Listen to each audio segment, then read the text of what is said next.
দীপকের পেছন দিক থেকে গম্ভীর কণ্ঠে কে যেন বলে উঠল, অনেক দূর এগিয়ে এসেছ দীপক চ্যাটার্জি, কিন্তু আর নয়। এক্ষুনি মাথার ওপরে হাত তুলে দাঁড়াও, পিস্তলটা হাত থেকে ফেলে দাও। দীপক চেয়ে দেখে তার পেছনে দাঁড়িয়ে কালো পোশাক পরা একটি মূর্তি, হাতে তার উদ্ধত পিস্তল। দীপকের হাত থেকে রিভলভারটা খসে পড়ল। রুদ্ধ আক্রোশে দীপককে তখন ভয়াবহ বলে মনে হয়। দীপকের দিকে চেয়ে কালো মুখোশধারী মূর্তিটি বলে উঠল, কে খবর মিস্টার চ্যাটার্জি? তারপর কি কারণে হঠাৎ এখানে গোয়েন্দা প্রবরের আগমন ঘটল? দীপক প্রাণপণ চেষ্টায় মুখে হাসি টেনে বলল, তোমারই খোঁজে মৃত্যুদূত। ও তাই নাকি? কিন্তু আমাকে ফাঁদে ফেলতে নিজেই তো ফাঁদে পড়লে যে। মনে রেখো, জীবনে ভয় কাকে বলে দীপক চ্যাটার্জি তা জানে না। ও চেষ্টা করে বিশেষ কোনো লাভ হবে বলে মনে করো না মৃত্যুদূত। ভয় পেয়ে যারা পিছু হটে তাদের আমি ঘৃণা করি। হ্যাঁ, সেই জন্যই আমার আদালতে তোমার বিচার শেষ হয়ে গেছে। অর্থাৎ আমি তোমার মৃত্যুদণ্ড বিধান করলাম দীপক চ্যাটার্জি, আর মাত্র কয়েকটি ঘন্টা, তারপর পরমায়ু। কথা শেষ হয় না, পেছন থেকে কে যেন বজ্র গম্ভীর স্বরে বলে ওঠে, ভুল মৃত্যুদূত, এটা তোমার সম্পূর্ণ ভুল। তোমাদের বিরুদ্ধে আমার থাবা সর্বক্ষণই উদ্যত রয়েছে। আজ তাই আমার সফলতার দিন। ঘরের সকলেই ফিরে তাকায়। তিনজন কালো পোশাক পরা মূর্তি, প্রত্যেকে চোখে আবরণ, দুহাতে দুটি উদ্যত রিভলভার। সামনের লোকটি বলে, আমি হচ্ছি তোমাদের মতো শয়তানের দুশ্মন। লোকে আমাকে গ্রিন ড্রাগন বলে জানে, আর এরা দুজন হচ্ছে আমার অনুচর। শহর থেকে মৃত্যুদূতের আতঙ্ক দূর করবার জন্যে, বাস্তব মার্ডারের সমাপ্তি ঘটাবার জন্যই আজ আমার আবির্ভাব। মৃত্যুদূত কোনো কথা বলে না। গ্রিন ড্রাগন দৃঢ় কণ্ঠে বলে, বিদেশির অর্থে পরিপুষ্ট হয়ে তুমি দেশের অনেক ক্ষতি সাধন করেছ, আরো অনেক ক্ষতি তুমি করতে পারবে, কিন্তু তার আগেই আমি তোমার মুখ বন্ধ করবার আয়োজন করছি। আমি চাই। কথা শেষ হয় না, হঠাৎ একটা অস্পষ্ট শব্দ। ঘরের মেঝেটা থরথর করে কাঁপতে থাকে। মৃত্যুদূতকে নিয়ে মেঝের একটা অংশ ধীরে ধীরে পাতাল গহ্বরে নেমে যাচ্ছে বলে মনে হয়। গ্রিন ড্রাগনের পিস্তল গর্জন করে ওঠে, কিন্তু তা মৃত্যুদূতকে আহত করতে পারে না। গ্রিন ড্রাগন ছুটে ঘর থেকে বেরিয়ে যায়।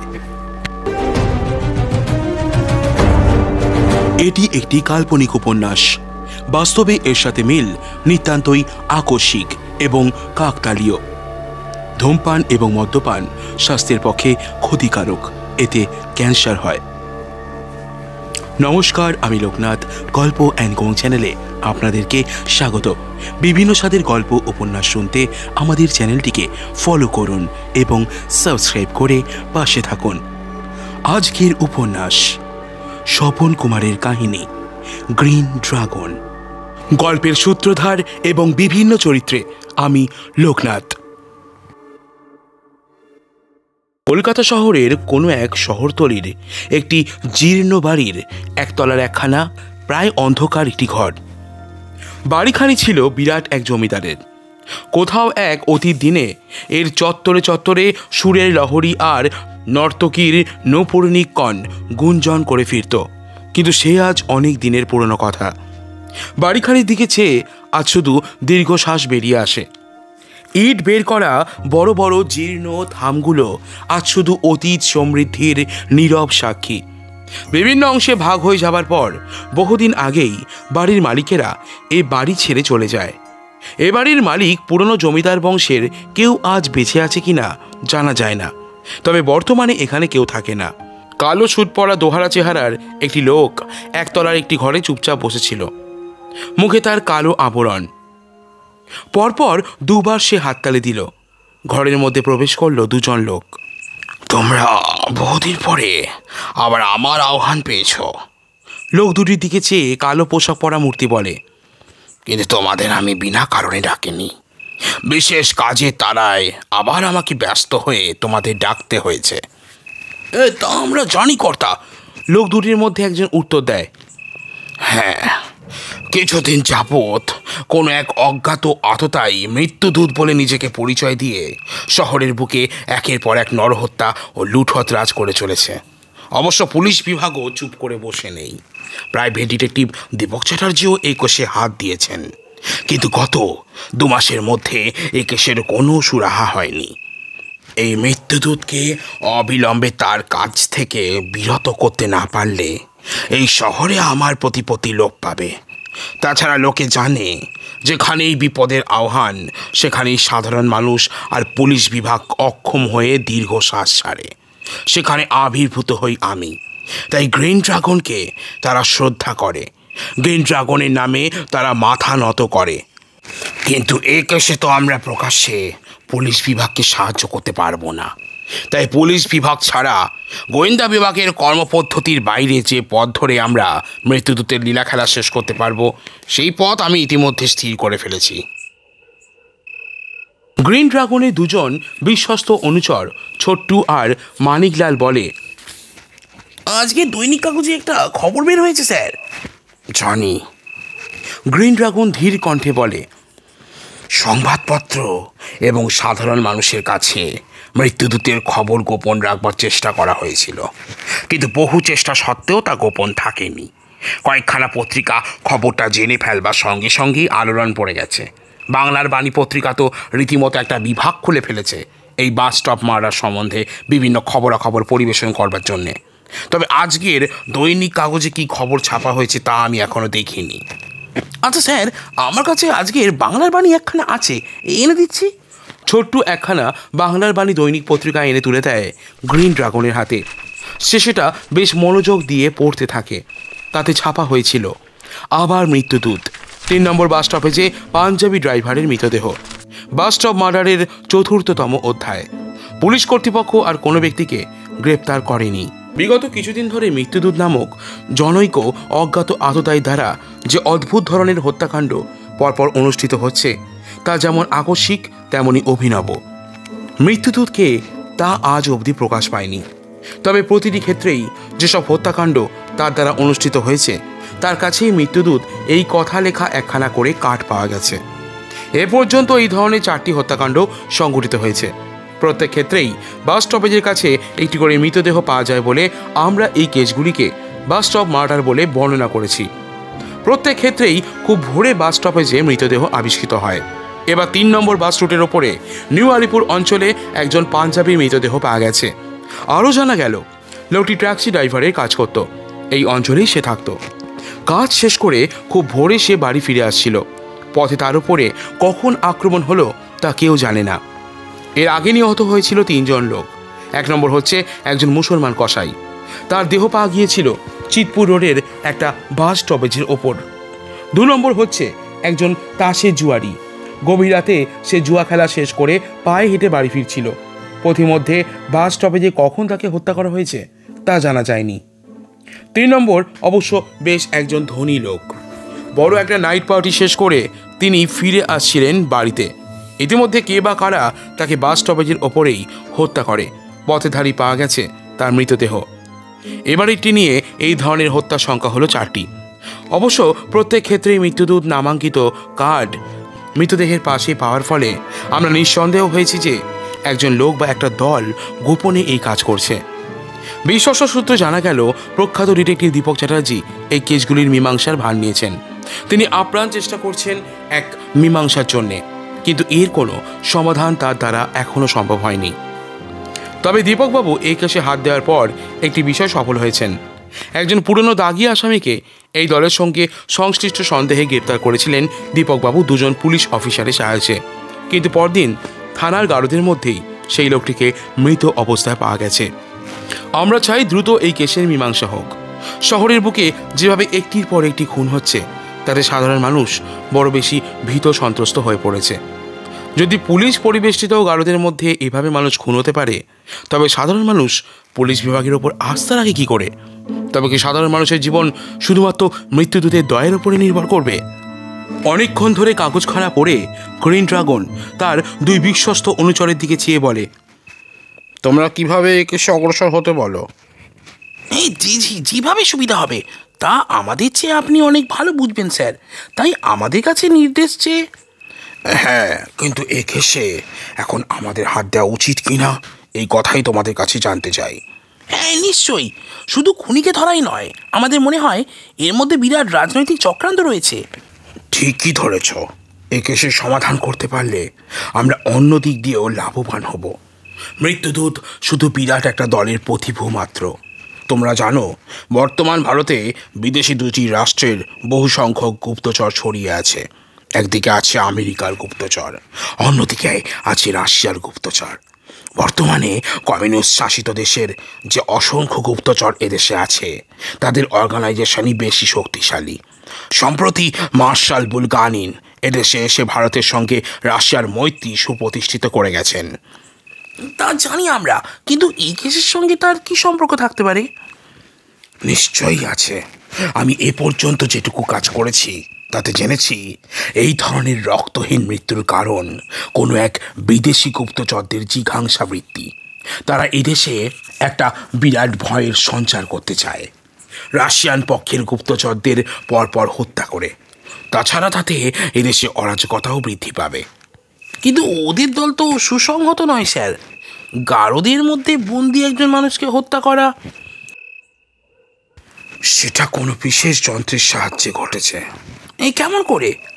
তোমরা জানো, এই ধরনের হত্যাকাণ্ড ছোড়া বা রিভলভার দিয়ে করা হয়নি। পোস্টমর্টেমের পর শুধু দেখা গেছে তাদের শরীরের রক্তবাহী নালীগুলো একটু বেশি ফুলে আছে। এছাড়া মৃত ব্যক্তিদের আইবল যেন ঠিকরে বেরিয়ে পড়তে চায়, এমনই অবস্থা। কিন্তু এই ধরনের বিকৃতির কারণ কি?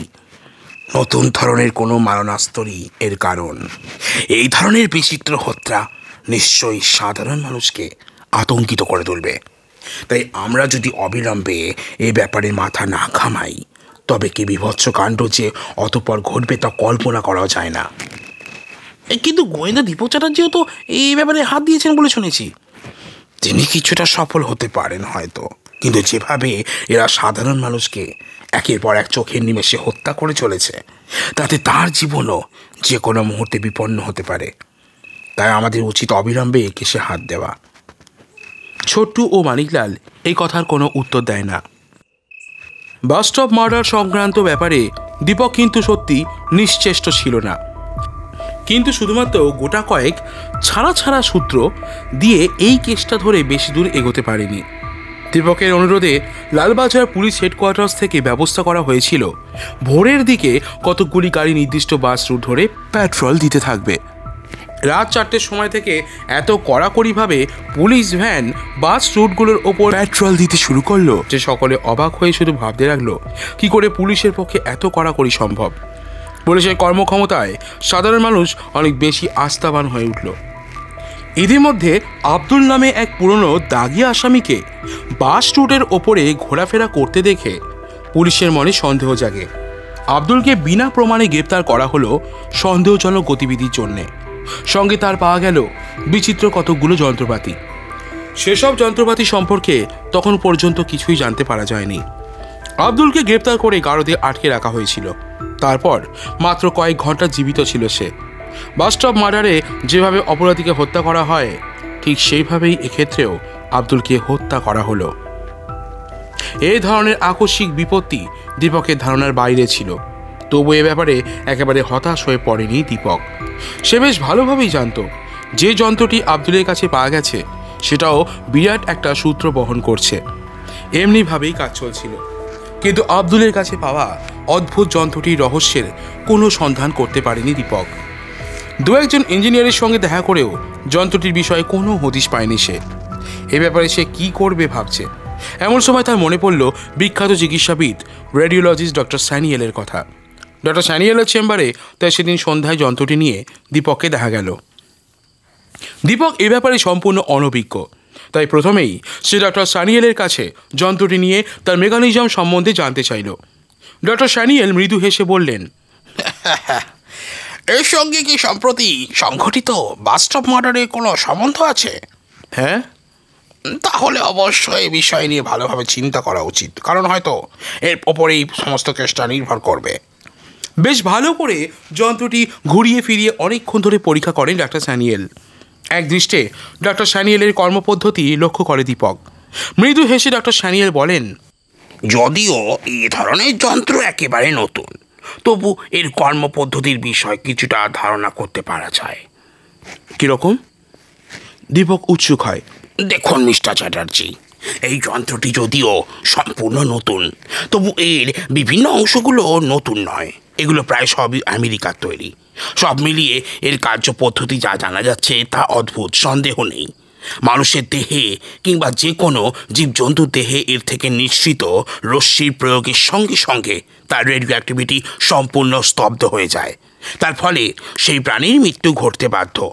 আপনি জানেন, পৃথিবীর সব কিছুই একটা নির্দিষ্ট রেডিও অ্যাক্টিভিটি অবলম্বন করে বেঁচে আছে।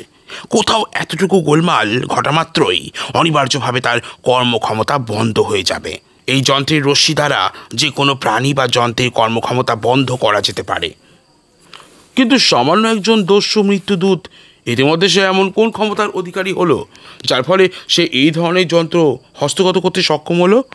সেটা অবশ্য বলা মুশকিল, তবে একটা কথা আন্দাজ করা যেতে পারে। হ্যাঁ, বলুন। সম্প্রতি বিদেশি শক্তিদের মধ্যে যে ঠান্ডা লড়াই চলেছে তার ভারসাম্য রক্ষা করছে ভারতবর্ষ।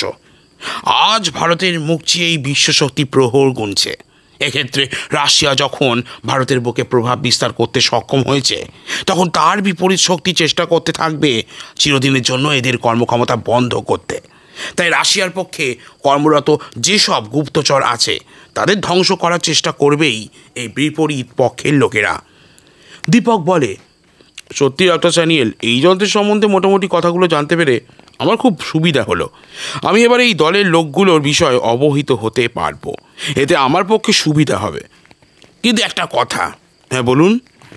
আপনার মনে রাখা উচিত যে এরকম মৃত্যু নিয়ে যারা ছিনিমিনি খেলে তাদের বিরুদ্ধে যথেষ্ট সাবধান থাকাই বুদ্ধিমানের লক্ষণ। তা না হলে আপনার জীবনও যে কোনো মুহূর্তে বিপন্ন হতে পারে। না, তা অবশ্য সত্যি, কিন্তু আমি একে হাত নিয়েছি জানবার সঙ্গে সঙ্গেই আমার পেছনে ওদের অনুচর লেগেছে, অথচ আজ পর্যন্ত তারা কোনো ক্ষতি করেনি। ওরা তাহলে আপনার পেছনে অবিরত নজর রেখে চলেছে? হ্যাঁ, ঠিক ধরেছেন। এখন এই মুহূর্তে ওদের কোনো লোক আপনার ওপর নজর রেখেছে একথা আপনি প্রমাণ করতে পারবেন? হ্যাঁ। কোথায় ওদের লোক? দীপক মৃদু হেসে ডাক্তার স্যানিয়েলের সঙ্গে জানলার কাছে গিয়ে দাঁড়ালো। দীপক বলে, আমি যখন ট্যাক্সি থেকে নেমে এই বাড়িতে প্রবেশ করলাম, তখন ওই লোকটাও আমার পেছনে একটা গাড়িতে এসে গাড়ি থেকে নামলো।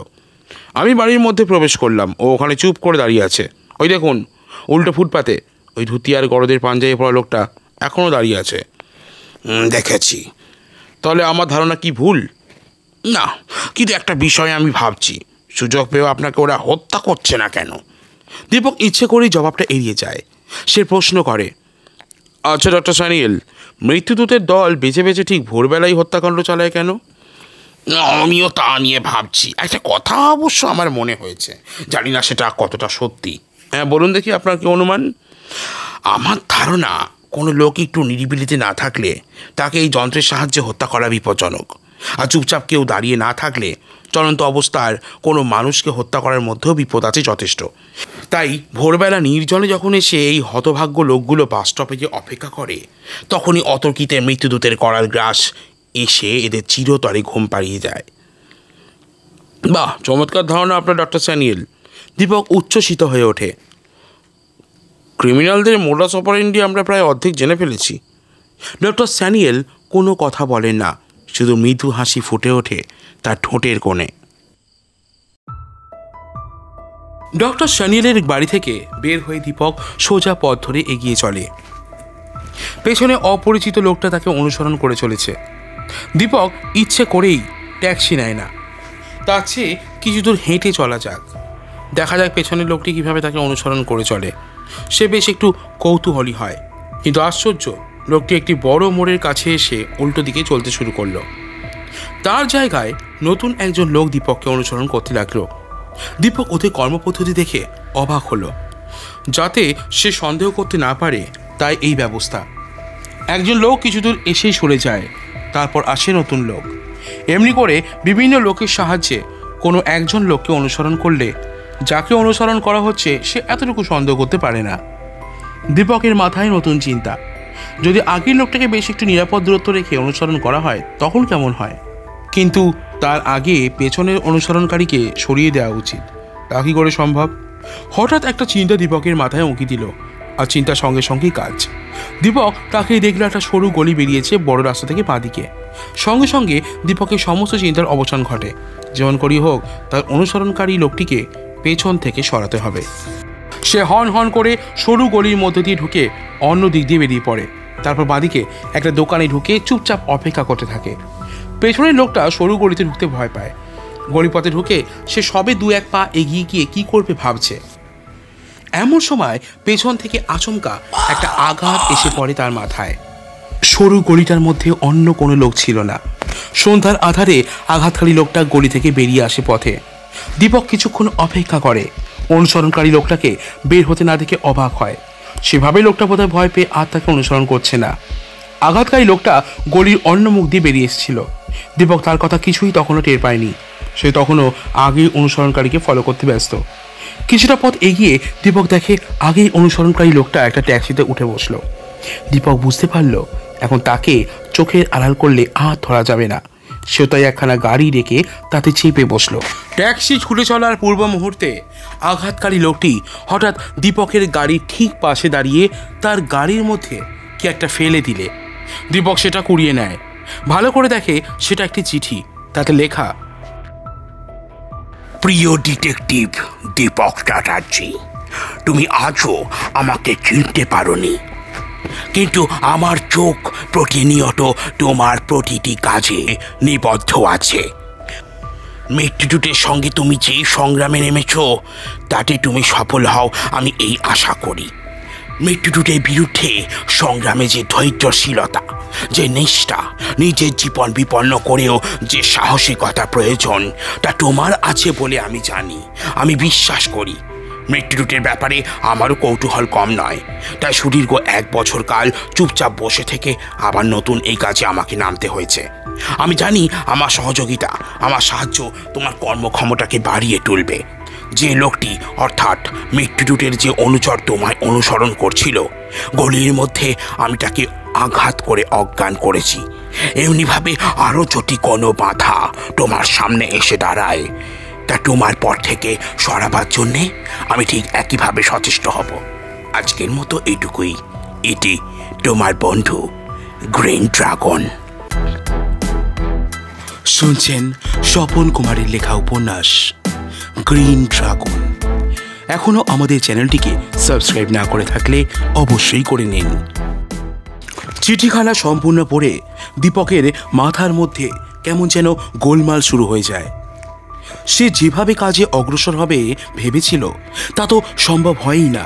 উপরন্তু এই ব্যাপারে গ্রিন ড্রাগনের হস্তক্ষেপ সে কল্পনাও করেনি। যে লোকটা তার গাড়িতে চিঠিটা নিক্ষেপ করলো সে সঙ্গে সঙ্গেই কোন পথে অন্তর্হিত হলো বোঝা গেল না। অবশ্য একটা ব্যাপারে দীপক কিছুটা নিশ্চিন্ত হলো, গ্রিন ড্রাগন কখনো তার কোনো ক্ষতি করেনি, করবেও না।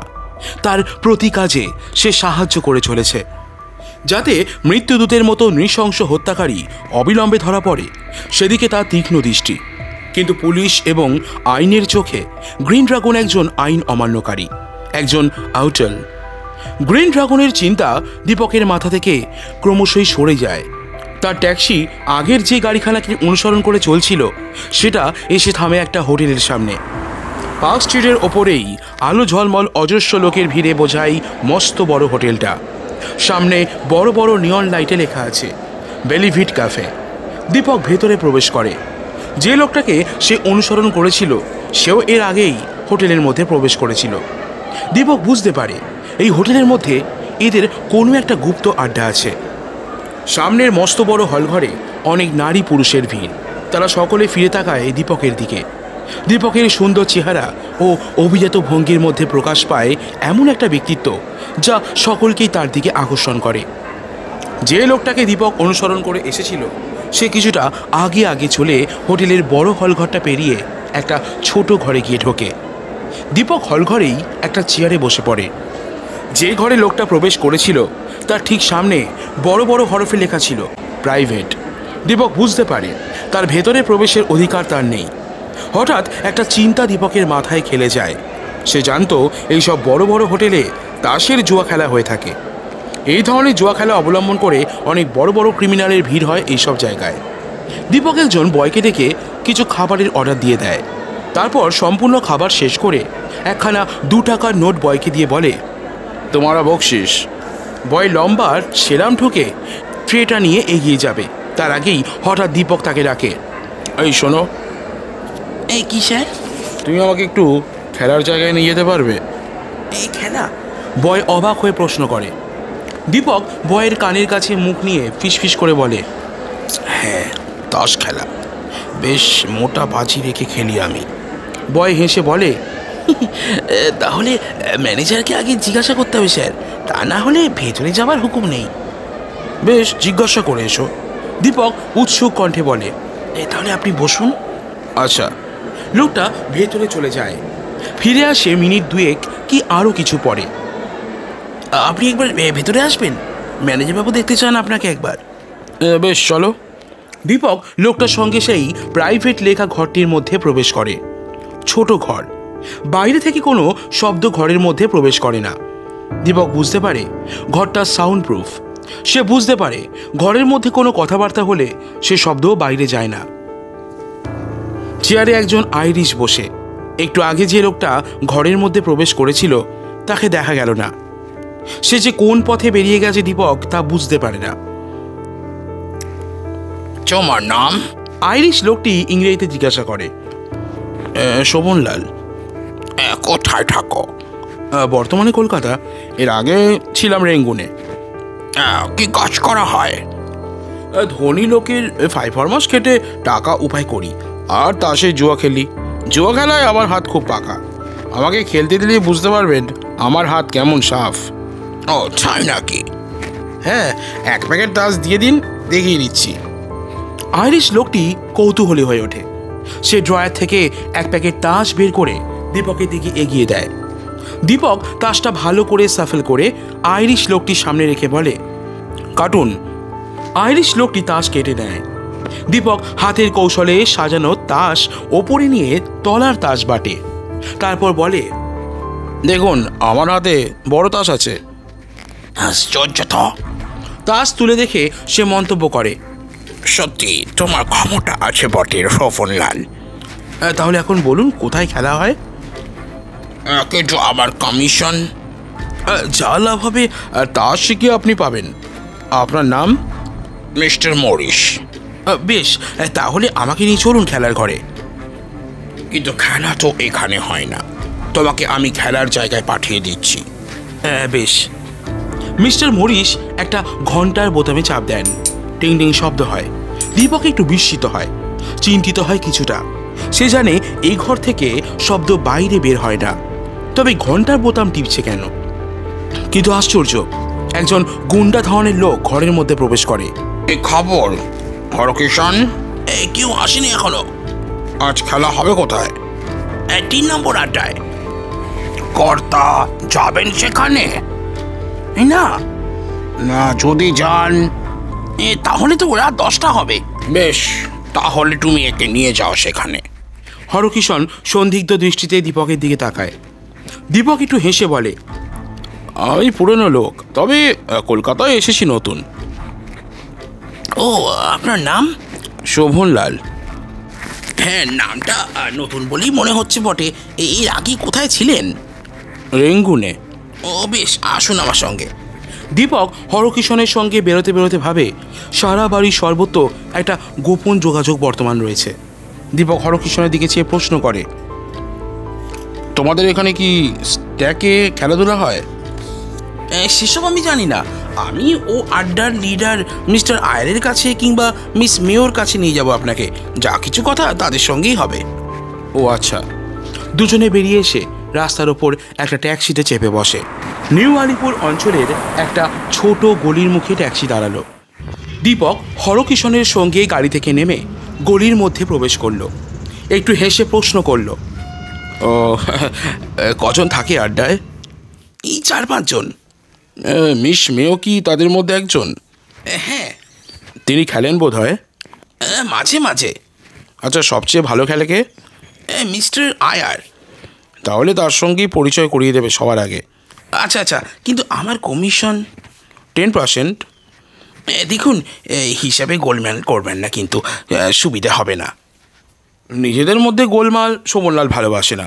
আজ পর্যন্ত এমন কত আড্ডা। চুপ চুপ, ও কথা মুখে আনবেন না। যে আড্ডায় আপনি আজ এসেছেন সেরকম আড্ডা সারা ভারতে কেন, সমগ্র এশিয়া আছে কিনা সন্দেহ। ও এত টাকা জোগায় কে? এই গৌরী সেন। আরে বাবা, সেই গৌরী সেনটি কে? তাকে দেখেছো কখনো? এই না না, কেউ তাকে দেখেনি, দেখবার চেষ্টাও করে না। বিদেশ থেকে টাকা আসে বলে শুনেছি। আমরা কেবল বেশ 2 পয়সা পেলেই সুখী। বেশি জানতে গেলে আবার জান নিয়ে টানাটানি পড়ে যাবে। যাকগে, বাজে বকে লাভ নেই, ভেতরে চলো। হ্যাঁ আসুন। ভেতরে প্রবেশ করে দীপক দেখতে পায় বেটে খাটো একজন বিদেশি সাহেব বসে আছে একটা টেবিলের সামনে। তাকে দেখে এই দলের লিডার বলে মনে হয়। তার পাশে অন্য 3 জন পুরুষ, অন্য ধারে একটি মেয়ে। সকলে মুখ তুলে তাকায়। ইনি এই নতুন প্লেয়ার শোভনলাল, আর ইনি মিস্টার আয়ার, ইনি মিস মেও। হরকিষণ পরিচয় করিয়ে দেয়। দীপক শেক হ্যান্ড করে, তারপর প্রশ্ন করে, আপনারা খবর ইতিমধ্যেই পেয়ে গেছেন দেখছি। হ্যাঁ, আমাদের খবর গোপন করে যাতায়াত করে টেলিফোনে। যাক, হবে নাকি 2 হাত। হ্যাঁ, সেই ইচ্ছা নিয়েই তো আসা। বেশ, বসে যান। কি স্টেকে খেলা হবে? 1 টাকায় 20 টাকা। বেশ, আপত্তি নেই। আগে টাকা দেখাতে হয়। এই দেখুন, 1000 টাকা আমার কাছে আছে। সকলে শোভনলাল বেশি দীপকের দিকে তাকায়। দীপক নোটের তারা পকেটে ঢুকিয়ে রাখে, তারপর বাঁ পকেট থেকে ছোট অটোমেটিক পিস্তলটা বের করে লুফতে লুফতে বলে, বিশ্বাসঘাতকতা শোভনলাল পছন্দ করে না। যদি খেলতে চাও বসে যেতে পারো। মিস্টার আয়ারের মুখখানা রক্তিম হয়ে উঠেছিল। সে বলে, I am always ready mister. বেশ, শুরু হোক। দীপক বসে যায়। মিস্টার আয়ার আর মিস মেও বসে আছে তার উল্টো দিকে। অন্য সকলে দর্শক হিসাবে খেলা দেখে। হরকিষণ ঘর থেকে বেরিয়ে যায়। একটু পরেই খেলা বেশ জমে ওঠে। দীপক ভালো করে লক্ষ্য করে মিস্টার আয়ারের পদ্ধতি। মিস্টার আয়ার সিগারেট টানবার ভঙ্গিতে হাতের মধ্যে তাসের প্যাকেটটা নিয়ে চমৎকারভাবে তাস পাল্টে নিতে জানে। ওপরের তাস নিচে নেমে যায়, নিচের অংশ উঠে আসে ওপরে। দীপক এবার উল্টো প্যাঁচ নেয়, মাঝখান থেকে কয়েকটা তাস বের করে কেটে দিতে থাকে সে। পরপর 2টো মোটা দান পায় দীপক। তারপর সে তার নতুন ধরনের হাত সাফাই পদ্ধতি অবলম্বন করে। মিস মেও আর মিস্টার আয়ার দুজনেই 500 টাকা করে হেরে যায়। উঠি আজকের মতো, দীপক বলে। এসে কি mister Shobhanlal, so early? Miss মেও মিষ্টি সুরে প্রতিবাদ জানায়, হ্যাঁ, যদিও আমি উইন করছি তো বলতে আপত্তি নেই যে আপনাদের এই মার্ক করা তাস খেলে শোভনলাল মোটেই আনন্দ পাচ্ছে না। এই তার মানে? মিস্টার আয়ার প্রতিবাদ করে ওঠে, এই দেখো, আমি উল্টো দিক থেকেই বলে দিচ্ছি কোনটা কোন তাস। ওটা বিবি, এটা বাচ্চা, আর এটা টেক্কা। উল্টে দেখো। কিন্তু শোভনলাল এসব ছোটোখাটো প্যাঁচকে ঘৃণা করে। দীপক উঠে দাঁড়ায়। মিস্টার আয়ার তার পাশের সঙ্গীকে কি যেন ইঙ্গিত করে। দীপক হঠাৎ ঘুরে দাঁড়ায়, বলে, বেইমানি কথাটা আমার অভিধানে লেখা নেই মিস্টার আয়ার। তাই সামান্য টাকা হেরে গিয়ে অতটা দুঃখিত হয়েও না, বরং চেষ্টা করো যাতে আর একদিন আমাকে হারাতে পারো। তার মানে? মানে অতি সহজ, I don't like to stand whispers. ফিসফাস কথাবার্তা আমি পছন্দ করি না।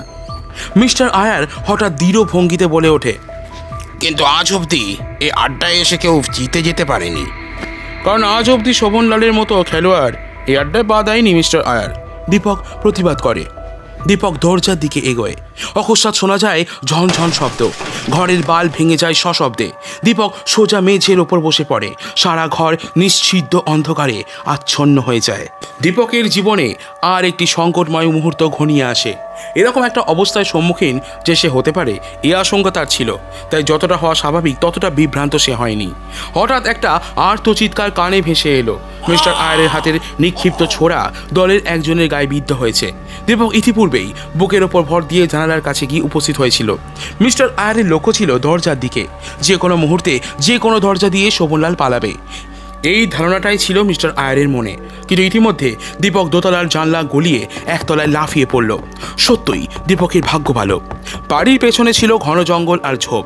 ঝোপের মধ্যে পড়ে দীপকের শরীর মাটি স্পর্শ করল না, তাই তেমন আঘাত লাগলো না তার। একসঙ্গে কতগুলি টর্চের আলো এসে পড়ল ওপরের জানলা থেকে। চিৎকার শোনা গেল ঘন ঘন, কে যেন বলছে, কুকুরটাকে যেমন করে পারো ধরে আনো।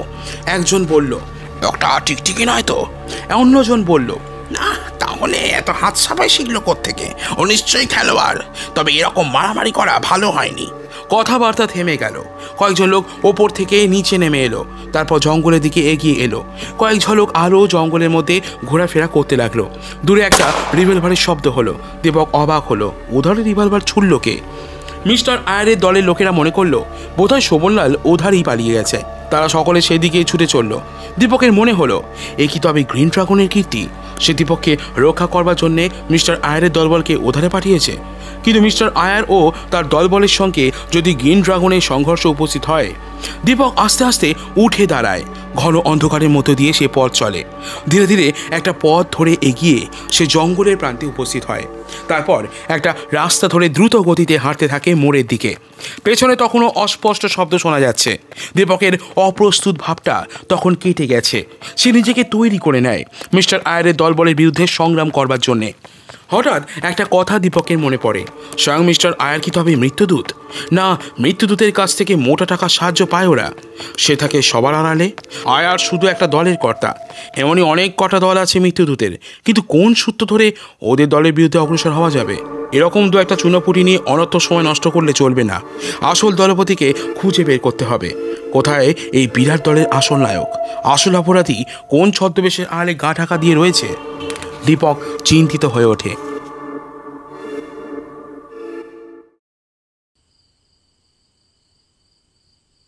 বাড়ি ফিরে এসে দীপক একটা টেলিফোন করে।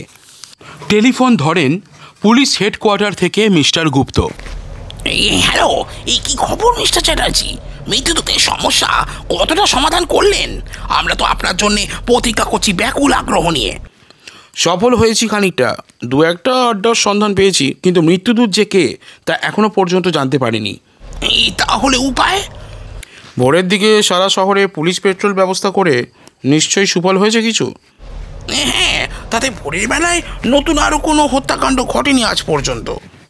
আপনাদের কি ধারণা মৃত্যুদূত তার কাজ চিরদিনের জন্য বন্ধ করে দেবে?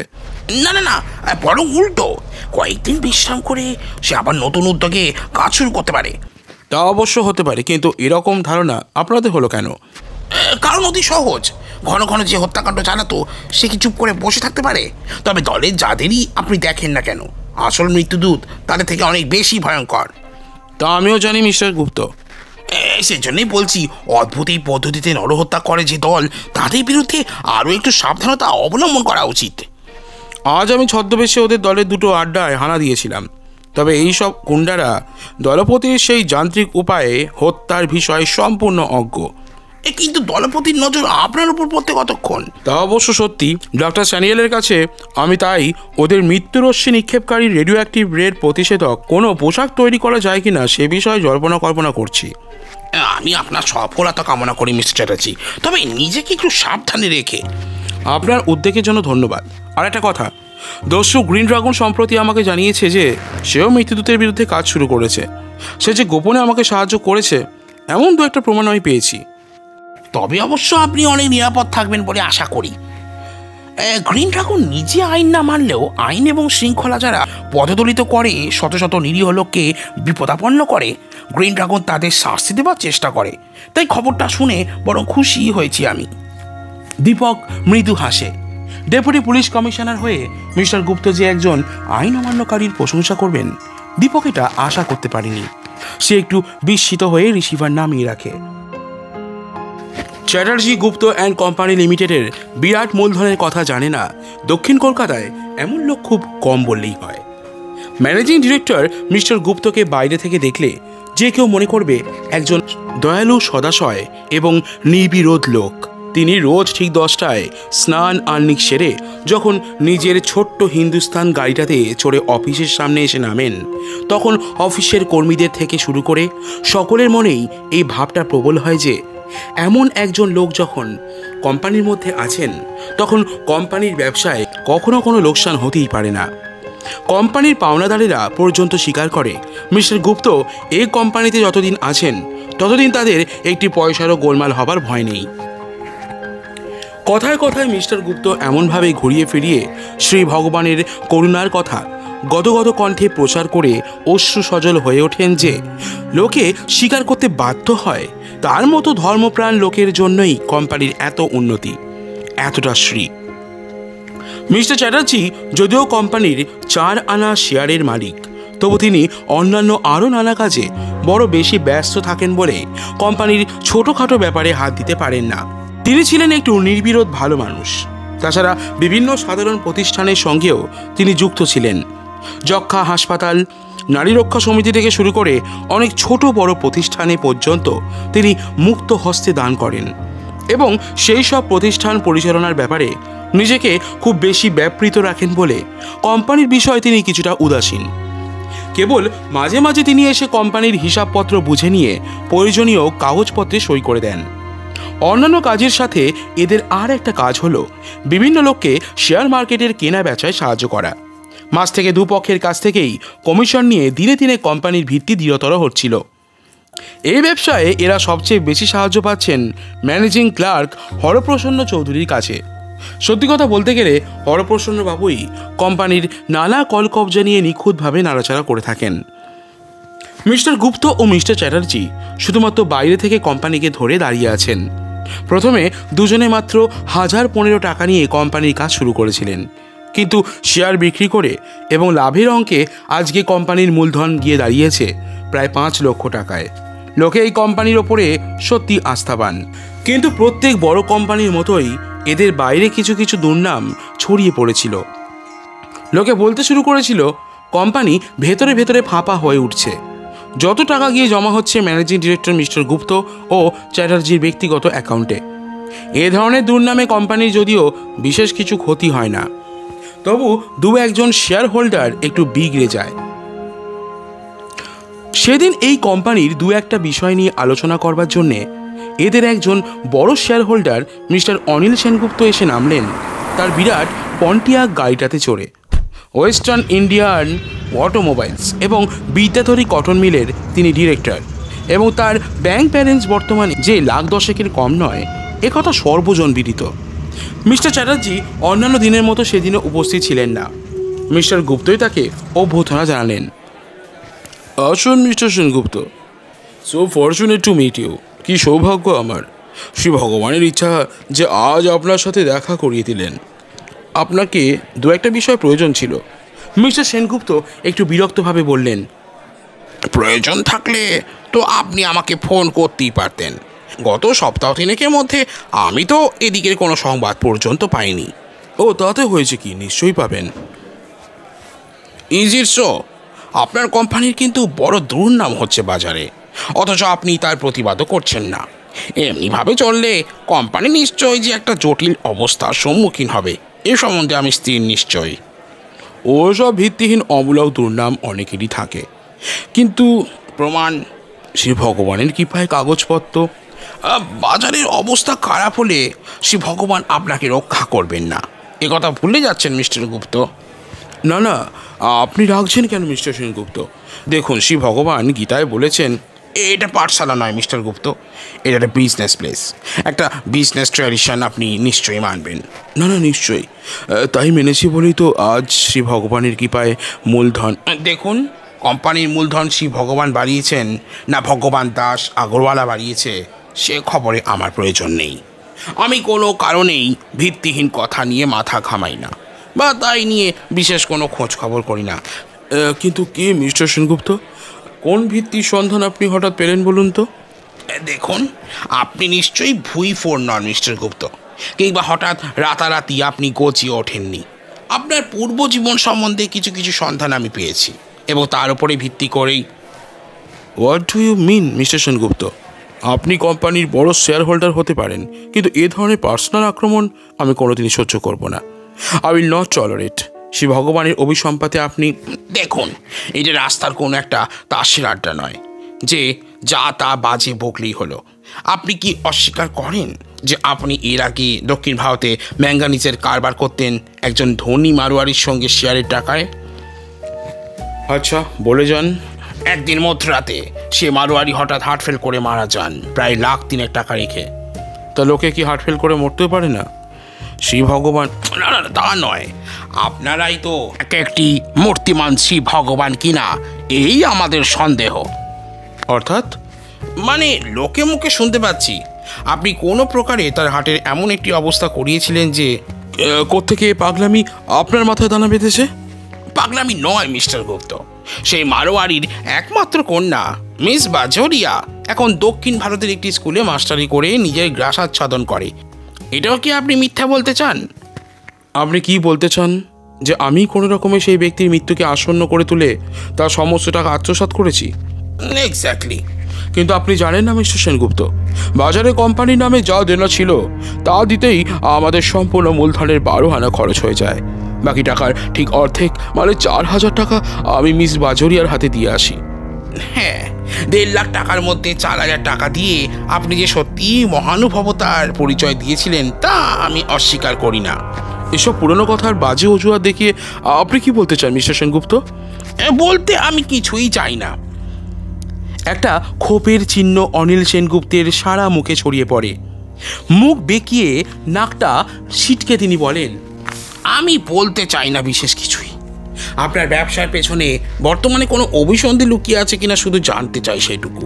আপনি এলাহাবাদে যে ব্যবসার পেছনে ছিলেন তাতে সেই একই ব্যাপারের পুনরাবৃত্তি দেখা গিয়েছিল।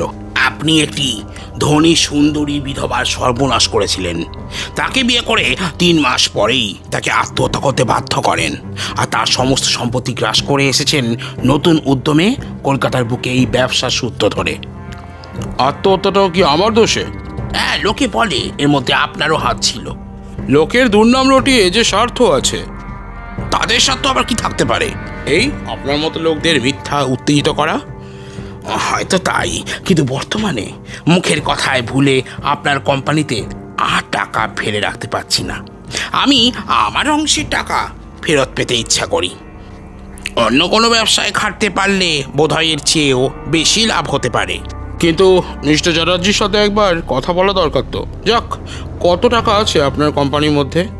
তা প্রায় 40,000 টাকা। কিন্তু বর্তমানে তো এত টাকা এত অল্প সময়ের মধ্যে ফেরত দেওয়া সম্ভব নয় কোম্পানির পক্ষে।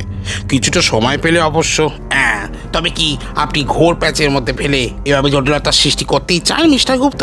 তবে স্পষ্ট করি সে কথা বলুন না কেন, আমি আইনের আশ্রয় নিতে বাধ্য হই। আহা, রাগ করছেন কেন মিস্টার সেনগুপ্ত? দিন কয়েক দেরি হতে পারে, এই হচ্ছে কথা। এতে শুধু শুধু যদি মাথা গরম করেন। লজ্জিত কণ্ঠে মিস্টার সেনগুপ্ত বললেন, বেশ, তবে কবে দিচ্ছেন আমার শেয়ারের টাকাটা বলুন তো? এই ধরুন 3 দশকের মধ্যেই। সজোরে 2বার কলিং বেলটা বেঁচে উঠল। দামি উর্দি পরা বয় ছুটে এসে বলল, কে হুকুম সাহেব? 2 লেমনেড জলদি। পূর্ব ব্যবহারের জন্য অনিলবাবু ক্ষমা প্রার্থনা করলেন। বললেন, দেখুন, সাময়িকভাবে ক্রোধের বশবর্তী হয়ে কি বলে ফেলেছি, সেজন্য ক্ষমা চাইছি মিস্টার গুপ্ত। মিস্টার গুপ্ত বললেন, সে তো বটেই। যাক, আপনার রাগ যে দূর হয়েছে এটাই সেই ভগবানের পরম আশীর্বাদ। মানে কথা কইতে কইতে মিস্টার গুপ্ত কোন ফাঁকে যে অনিলবাবুর লেমনেডের গ্লাসে কি একটা বুড়ি ফেলে দিলেন তা টের পেলেন না তিনি। অনিলবাবু কথা বলতে বলতে যেই চমক দিতে যাবেন, এমন সময় পেছন থেকে কে যেন হেঁকে উঠল, থামুন অনিল বাবু, এক ঢোক খেলেই আপনার মৃত্যু নিশ্চিত, এবং আপনার দশাও হবে ওর পূর্ব পার্টনার এবং পূর্ব স্ত্রীর মতোই। দুজনে অবাক হয়ে দেখেন পেছনে দাঁড়িয়ে সুদীর্ঘ এক মূর্তি। সারা দেহটা তার কালো বস্ত্রের আড়ালে সুকৌশলে ঢাকা রয়েছে। মুখে কুচকুচে কালো একখানা মুখোশ, তার ফাঁক দিয়ে চকচকে চোখ দুটো যেন ক্ষুধার্ত শার্দুলের মতোই ধপ ধপ করে জ্বলছে। মিস্টার গুপ্ত হেঁকে উঠলেন, কে তুমি? কি প্রয়োজন তোমার এখানে? বেরিয়ে যাও এখান থেকে এক্ষুনি, গেট আউট। কালো মূর্তিটা হেসে উঠল, বিচিত্র একটা অট্টহাসি। তারপর বলতে শুরু করলো, যার ভয়ে দিনের পর দিন, রাতের পর রাত আপনাদের মতো বিপদগামী ধনীরা ত্রাসের সময় অতিবাহিত করে, আমি সেই মৃত্যুদূত। বহুদিন ধরে আপনারা সারা ভারতব্যাপী অসৎ কাজের যে জাল বুনে চলেছেন তা আমি লক্ষ্য করেছি, প্রচুর দেখছি। কিন্তু আর নয়, আপনি যদি বাঁচতে চান তবে আগামী 3 দিনের মধ্যে 20,000 টাকা আমার হাতে দেবেন এর ক্ষতিপূরণ স্বরূপ, অন্যথায় আমি উপযুক্ত ব্যবস্থা অবলম্বন করতে বাধ্য হব। মিস্টার গুপ্তের মুখ পাণ্ডুর, নিষ্প্রভ, মলিন। মূর্তিটি বলে চলল, দেখুন অনিল বাবু, আপনি যদি আপনার টাকা ফেরত পেতে চান তবে এই মুহূর্তে এর কবল থেকে দূরে গিয়ে আইনের সাহায্য অবলম্বন করুন। এর মতো ঘুঘু লোক যে কোনো মুহূর্তে আপনার আসন্ন সময় ঘনিয়ে তুলতে পারেন। আর শোনো মিস্টার গুপ্ত, তুমি যদি টাকা দিতে সংকল্প করো তবে আজ সন্ধ্যার দিকে যে কোনো সময় পরপর দুবার তোমার ঘরের আলো জ্বালাবে আর নেভাবে। তোমার সংকেত পেলে আমি বুঝবো যে তুমি টাকা দিতে প্রস্তুত। তোমাদের মতো লোকের প্রতি আমার তীক্ষ্ণ দৃষ্টি 24 ঘন্টার জন্য খোলা আছে। কিন্তু যদি আমার কথা অনুসারে না চলো তবে তোমার ভবিষ্যৎ ভাবতেও আমি শিউরে উঠছি। পৃথিবীর সমস্ত লোকের শরীর আতঙ্কে কেঁপে কেঁপে উঠবে সে কথা শুনলে। ঘরের মধ্যে নিশ্চিম স্তব্ধতা। দুজনের দিকে একবার তাকিয়ে নিয়ে মৃত্যুদূত বলল, আচ্ছা অনিল বাবু, আমার সঙ্গে চলে আসুন। গুড বাই মিস্টার গুপ্ত। আশা করি তোমার মতো বুদ্ধিমান ব্যক্তি আমার সম্বন্ধে উপযুক্ত ব্যবস্থা অবলম্বন করবে। রিভলভারটা বাগিয়ে ধরে এক পা করে সে ঘর ছেড়ে বেরিয়ে পড়ল। মিস্টার গুপ্তের শরীরে তখনও বোধহয় জীবনের শেষ রক্তবিন্দুটুকু অবশিষ্ট নেই। মিস্টার গুপ্ত ফোন তুললেন। Hello mister Chatterjee. কি খবর মিস্টার গুপ্ত? এদিকে অবস্থা খুব খারাপ। খুলে বলো না। ভরসা হচ্ছে না। দস্যু সর্দার মৃত্যুদূত যেভাবে আমাদের পেছনে লেগেছে তাতে নিস্তার নেই কোনো মতেই। কেন? তার দাবি 20,000 টাকা। আজ সন্ধ্যার মধ্যে যদি আমি সে টাকা মিটিয়ে দিতে রাজি না হই তবে আমাকে জটিল অবস্থার সম্মুখীন হতে হবে। ঘটনাটা খুলে বলো না। অনিল সেনগুপ্তের বিষয়ে উপযুক্ত ব্যবস্থা অবলম্বন করবার জন্য তাকে এখানে আনা হয়েছিল, এই কথা তুমি জানো। হ্যাঁ, সে তো আগেই বলেছিলে। হ্যাঁ, কিন্তু ঠিক যে মুহূর্তে তার সম্বন্ধে ব্যবস্থা করব বলে স্থির করেছিলাম সেই সময় চমকে উঠলাম একটা ভয়ঙ্কর অট্টহাসির শব্দে। আশ্চর্য! হ্যাঁ, চেয়ে দেখি মৃত্যুদূত তার চিরপরিচিত পোশাকে ঘরের মধ্যে দাঁড়িয়ে। সে অনিলবাবুকে আমাদের হাত থেকে বাঁচিয়েছে। আজ সন্ধ্যার মধ্যেই সে 20,000 টাকার দাবি জানিয়েছে।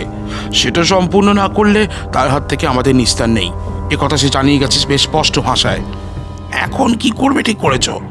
এখনো কিছু ঠিক করিনি। তুমি এখনই চলে এসো। তোমার সঙ্গে পরামর্শ করে যা হয় কিছু একটা স্থির করা যাবে। আমাদের চণ্ডুলাল আর চিমনলাল এই 2 গুন্ডাকে খবর দিলে হয় না? মাথা খারাপ। মৃত্যুদূতের কাছে তারা তো শেপ নস্যি, আর পুলিশে জানানো তো অসম্ভব। বুঝতে পারছি সবই, কিন্তু মাথা ঠান্ডা রাখো, আমি এক্ষুনি আসছি। দেখো গুপ্ত, আর যাই হোক, সামান্য কথা ধমকানিতে এতগুলো টাকা দেবার কথা আমি ভাবতেও পারি না। কেন বলো তো? দেখো, তুমি এই কথা ডেফিনেট জানো মৃত্যুদূত রক্ত মাংসের মানুষ। ভুল মিস্টার চ্যাটার্জি, সম্পূর্ণ ভুল তোমার ধারণা। মৃত্যুদূতের একটা দস্যু যার সন্ধানে আজ 2 বছর ডিটেকটিভ দীপক চ্যাটার্জিও হন্তদন্ত হয়ে ছুটে বেড়াচ্ছে।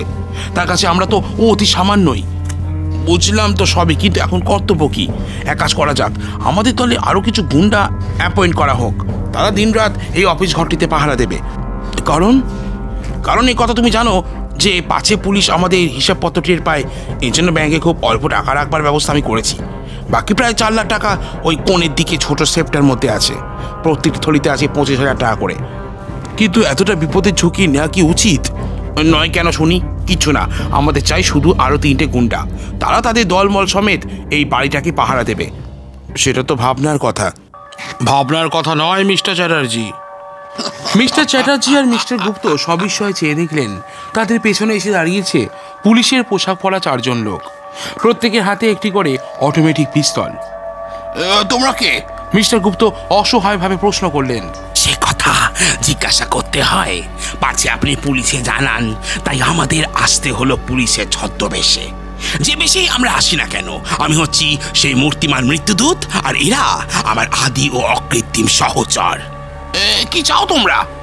তোমার এই সিন্ধুকেই যে যক্ষের ধন আছে তা জানতাম না মিস্টার গুপ্ত, আজ জানলাম। তাই এরা রইল তোমাদের পাহারায়। আমি একটা থলি হস্তগত করছি, স্বেচ্ছায় দিলে না, তাই নিচ্ছি কিছু বেশি, মানে 20-এর জায়গায় পুরো 25,000। দুজনে হতভম্ব, বিস্মিত ও নিশ্চুপ। মৃত্যুদূত সিন্ধুটার ওপর একটা সাদা রঙের গুঁড়ো ছিটিয়ে আগুন জ্বালিয়ে দিল। দেখতে দেখতে সিন্ধুটার খানিকটা জায়গা গলে যায়। মৃত্যুদূত হেসে বলল, এটার নাম হচ্ছে থামিট, বুঝলে বোকারা? মৃত্যুদূত ফাঁকের মধ্য দিয়ে হাত গলিয়ে সামনের থলিটা তুলে নিয়ে হেসে বলল, good bye. Good bye mister Gupta আর মিস্টার চ্যাটার্জি। মিস্টার গুপ্ত আর মিস্টার চ্যাটার্জি মুখে তখন বিশ্বের বিস্ময় পুঞ্জীভূত হয়ে উঠেছে। শুনছেন স্বপন কুমারের লেখা উপন্যাস গ্রিন ড্রাগন। এখনও আমাদের চ্যানেলটিকে সাবস্ক্রাইব না করে থাকলে অবশ্যই করে নিন। পরদিন সকাল 7টা। দীপক আর রতন চায়ের পেয়ালা শেষ করে বিগত দিনের ঘটনাগুলো নিয়ে আলোচনা করছিল নিজেদের মধ্যে। রতন বলল, আর একটু চোখ কান খুলে রাখলেই আমরা এদের শিক্ষা দিতে পারি। দীপক হেসে বলল, চেষ্টা তো আমরা কম করছি না, তবে ভাগ্য বোধ হয় আমাদের বিপক্ষে। হ্যাঁ, তাছাড়া বিদেশি শক্তি রয়েছে এদের পক্ষে। কিন্তু একটা সুবিধা আছে আমাদের। এই কি বলতো? ডক্টর স্যানিয়েলের কথা তোর মনে আছে তো? দেখলাম তার কথাটা ঠিক। বাস স্টপে যেভাবে মৃত্যুদূত মার্ডার করছিল, বর্তমানে তা একটু কমেছে। তাই এখন সে অন্য পথ ধরেছে। কিন্তু বাস স্টপে তার কাজ বন্ধ হলো কেন? রেডিও অ্যাক্টিভ যন্ত্র দিয়ে কোনো লোককে হত্যা করবার সুযোগ ওরা পাচ্ছে না। তাছাড়া গতিহীন কোনো দাঁড়ানো লোককে ভোরবেলা না পেলে আর তাকে হত্যা করবে কেমন করে? হ্যাঁ, তা অবশ্য সত্যি, কিন্তু মৃত্যুদূতের সাম্প্রতিক কাজে কি বিদেশি কোনো শক্তির হাত আছে? তা ঠিক বুঝতে পারছি না। তবে ওরা এত শিগগির পুরনো সব আড্ডা ছেড়ে দিয়েছে যে ওসব জায়গায় অনেক খোঁজ করেও ওদের কোনো পাত্তা পায়নি। এমন সময় চাকর ভজহরি সেদিনের ডাকে আসা কয়েকখানা চিঠি নিয়ে ঘরের মধ্যে প্রবেশ করে। সেগুলোর মধ্যে একটা দীপকের চোখে পড়ে বিশেষভাবে। দীপক বলে, এটা দেখেছিস রতন? হ্যাঁ, এটা বিশেষ চিঠি পড়েই মনে হচ্ছে। দেখ তো কি আছে এর মধ্যে। দীপক খামের মুখটা ছিঁড়ে ফেলে। ভেতর থেকে বেরিয়ে আসে আইভরি ফিনিশ কাগজে লেখা একটি চিঠি। প্রিয় দীপক চ্যাটার্জি, তোমার তীক্ষ্ণ বুদ্ধির সত্যি প্রশংসা করছি। ছদ্মবেশ ধরতে তুমি অদ্বিতীয়, আর তোমার সহকারীটিরও কম যায় না। কাল রাতে তুমি যেভাবে ছদ্মবেশ ধারণ করে আমার অনুচরদের চোখেও ধুলো দিয়েছিলে, তাতে আমি সত্যি আশ্চর্য হচ্ছি। কিন্তু বন্ধু, আমার উপরে টিক্কা দেওয়ার ক্ষমতা তোমার নেই। আর আমার অনুচর শামসুল যে পরিমাণ তীক্ষ্ণধী ও বিচার বুদ্ধি সম্পন্ন, তাতে যাক একটা কথা, তোমার মতো তীক্ষ্ণধী গোয়েন্দার জীবন নাশ করতে আমি চাই না। কিন্তু তোমাকে উপদেশ দিচ্ছি, তুমি আর যাই করো না কেন, ভারতের বৃহত্তম প্রতিষ্ঠান মৃত্যুদূতের পেছনে অযথা তোমার মূল্যবান সময় নষ্ট করো না। এতে ক্ষতি তোমার এবং আমার দুজনেরই। অন্যথায় তোমার মতো বুদ্ধিমান এবং ভারতের শ্রেষ্ঠ গোয়েন্দার জীবন নাশ আমাকে করতে হবে। আমাকে ছোট ভেবো না। তোমার পেছনে 24 ঘন্টাই আমার তীক্ষ্ণ দৃষ্টি ঘুরে বেড়াচ্ছে। 24 ঘন্টা তোমার গতিবিধির ওপর আমার নজর আছে। অতএব পশ্চাৎপদ হও বন্ধু।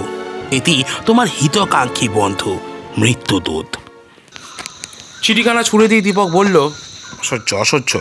কথাটা শেষ করে দীপক চিঠিখানা এগিয়ে দিল রতনের দিকে। রতন সেটা পড়ছিল অন্যমনস্কভাবে। হঠাৎ দীপক চেয়ার ছেড়ে লাফিয়ে উঠল। Hands up! টেবিলের ড্রয়ার থেকে রিভলভারটা বের করে জানালার দিকে নির্দেশ করে গর্জে উঠল দীপক। একটা ছায়ামূর্তি যেন সরে গেল সাঁ করে একধারে। লোকটা ছুটে পালাবার চেষ্টা করছিল। দীপক তাড়াতাড়ি ছুটে গেল জানালার ধারে। জানালা থেকে রিভলভারটা বাইরের দিকে তুলে ধরে লোকটির দিকে লক্ষ্য রেখে বলল, এই দাঁড়াও, এতটুকু নড়লেই গুলি করতে বাধ্য হব। লোকটি চুপচাপ দাঁড়িয়ে ফ্যাল ফ্যাল করে দীপকের দিকে তাকাতে লাগলো। রতন বের হয়ে লোকটাকে ধরে ফেললো। তারপর টানতে টানতে তাকে নিয়ে প্রবেশ করলো ঘরের মধ্যে।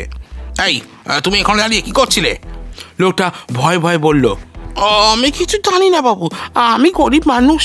গরিব মানুষ তো অন্যের বাড়ির জানলায় দাঁড়িয়ে উকি দিচ্ছিলে কেন? আমি ভিক্ষা চাচ্ছিলাম বাবু। দীপক খেপে গেল। তুমি সত্যি কথা না বললে তোমাকে এক্ষুনি পুলিশে দেবো, এসো আমার সঙ্গে। লোকটি ইতস্তত করছিল। দীপক বলল, রতন, ওটা থেকে প্লাগটা ফিট করতো, আমি ওর গায়ে ইলেকট্রিক কারেন্ট লাগাতে থাকি, দেখি বাচ্চাধন মুখ খোলে কিনা। লোকটি এবার ভয় পেয়ে চিৎকার করে উঠল, দাঁড়ান, থামুন একটু, আমি এক্ষুনি সব কথা খুলে বলছি।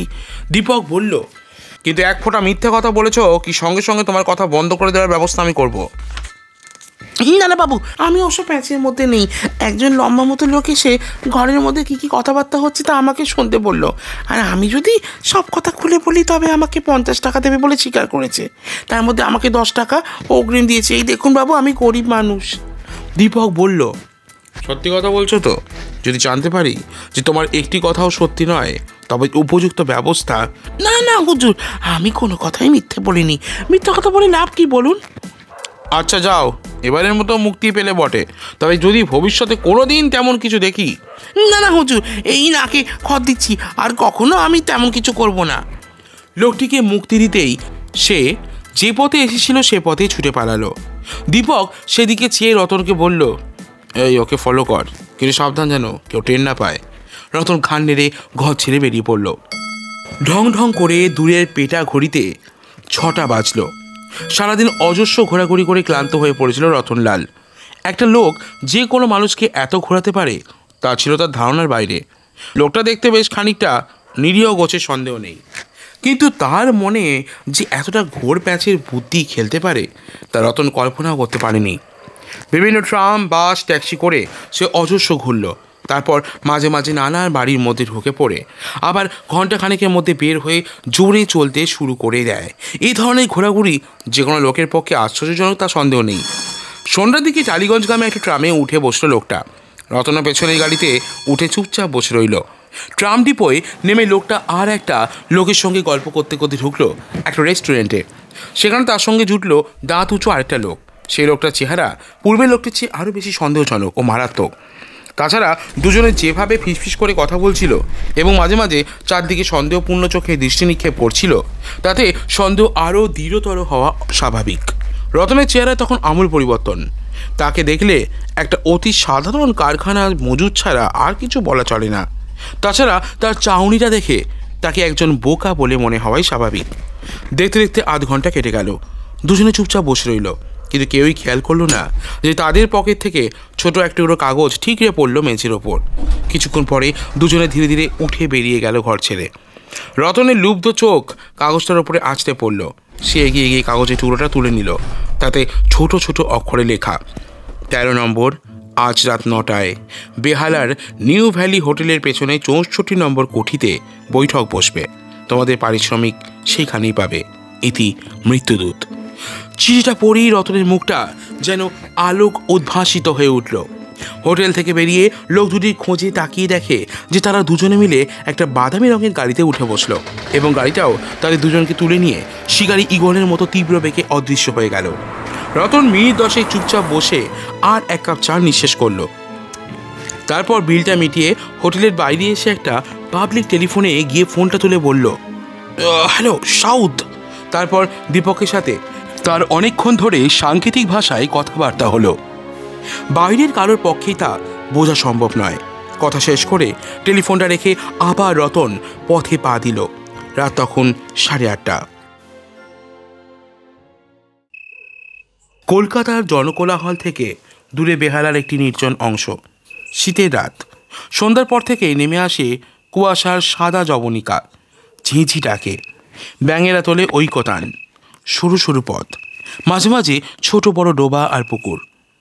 হোটেলটার নাম নিউ ভ্যালি হলেও তা বিশ্রী আর কদাকার। প্রথম দর্শনেই মনের মধ্যে একটা ঘৃণার ভাব জেগে ওঠা স্বাভাবিক। রাত 10টা বেজে গেলেও হোটেলের ভেতরে কোলাহল তখনও থামেনি। 2-4 জন লোক ঢুলু ঢুলু চোখে এখানে ওখানে বসে। দেয়ালে কুষ্টি কয়েকটা নারী মূর্তির ছবি। 10:30টার সময় ঢ্যাঙা মতন একজন লোক হোটেলের কোণ থেকে উঠে বকতে বকতে রাস্তায় এসে পড়ল।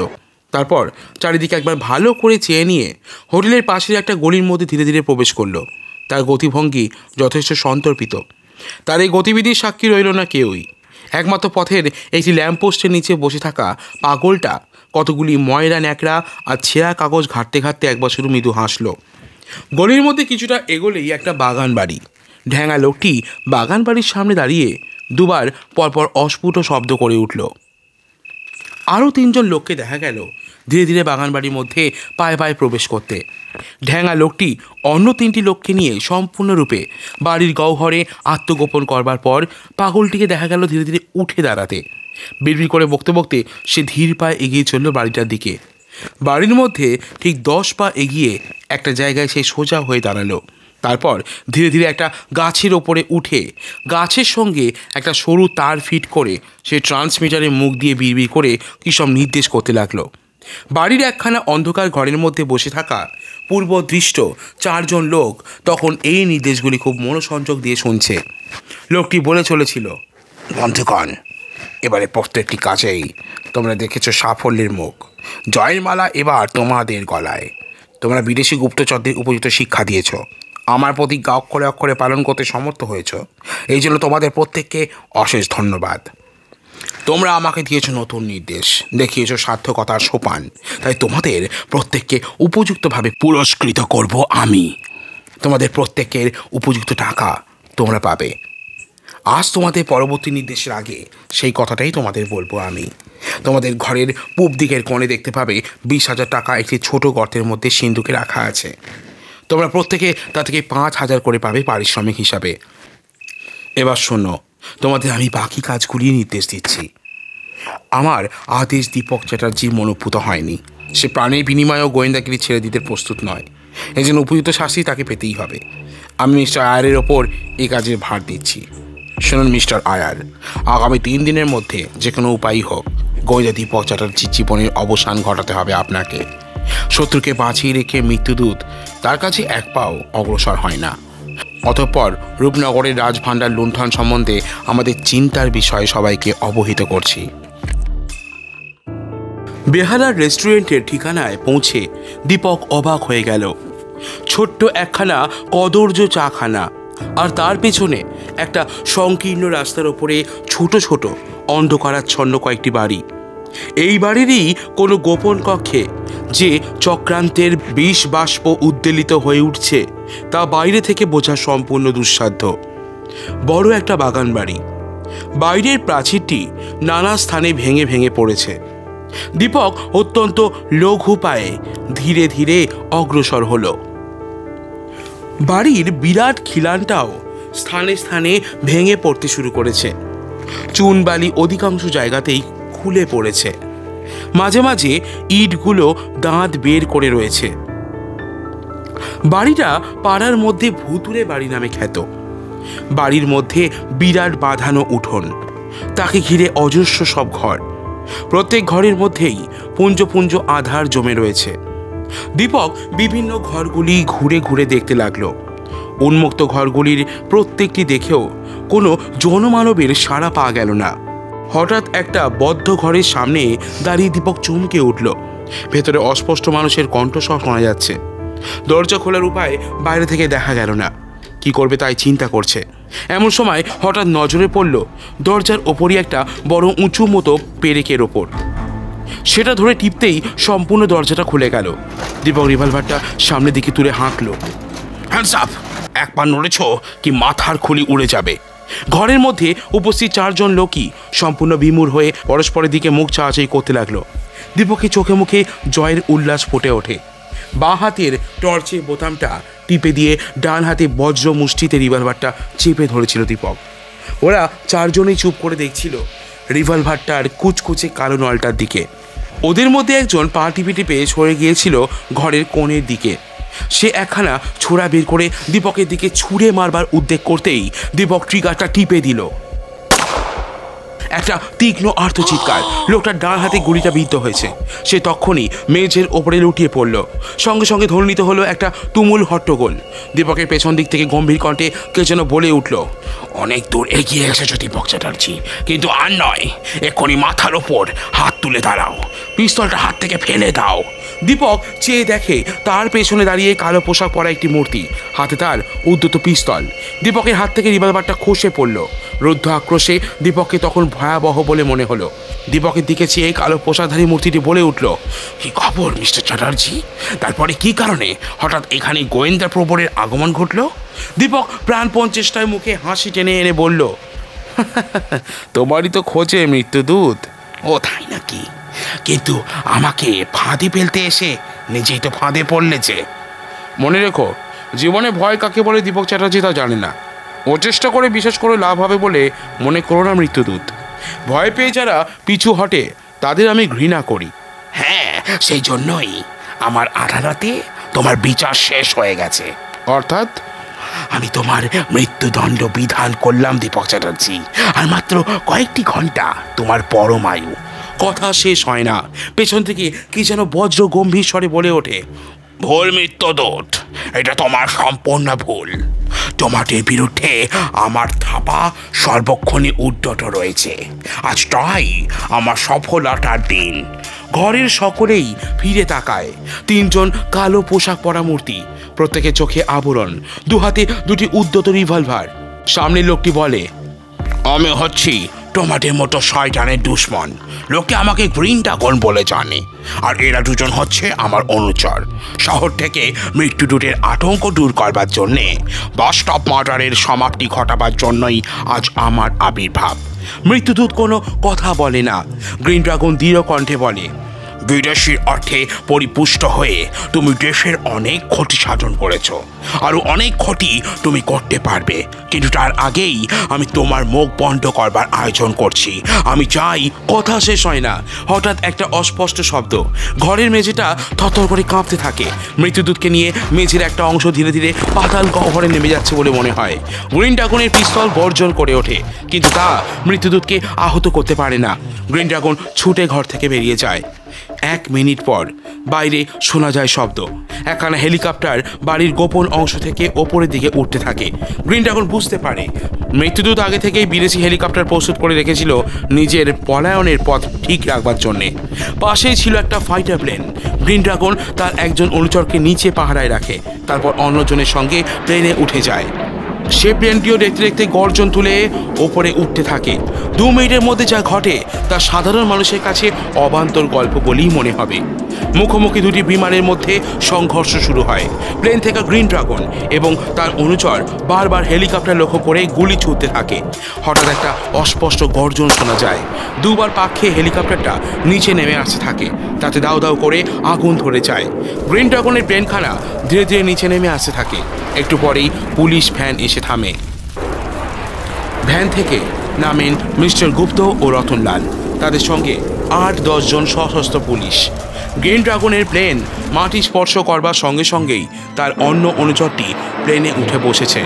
প্লেন আবার আকাশপথে অদৃশ্য হয়ে যায়। মিস্টার গুপ্ত দীপকের কাছে ছুটে আসেন। মৃত্যুদূতের দলবল সকলকেই গ্রেপ্তার করা হয়।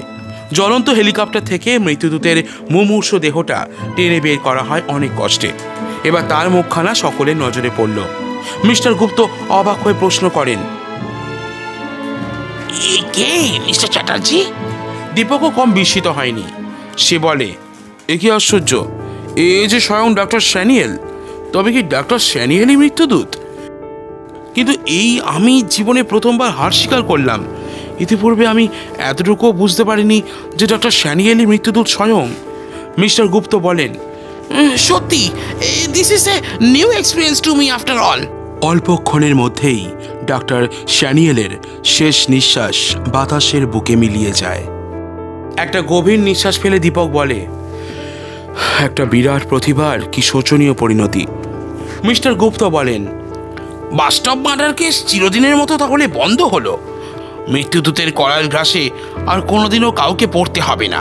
কিন্তু এর কৃতিত্ব সবসময়ই গ্রিন ড্রাগনের। তবু গ্রিন ড্রাগন আউটল। আশ্চর্য, গ্রিন ড্রাগনের প্লেনখানা ততক্ষণ বহু দূরে অদৃশ্য হয়ে গেছে। শুনছিলেন স্বপন কুমারের লেখা উপন্যাস গ্রিন ড্রাগন। বিভিন্ন স্বাদের গল্প এবং উপন্যাস শুনতে আমাদের চ্যানেলটিকে ফলো করুন এবং সাবস্ক্রাইব করে পাশে থাকুন। দেখা হচ্ছে আপনাদের সাথে আরও একটি নতুন গল্প নিয়ে।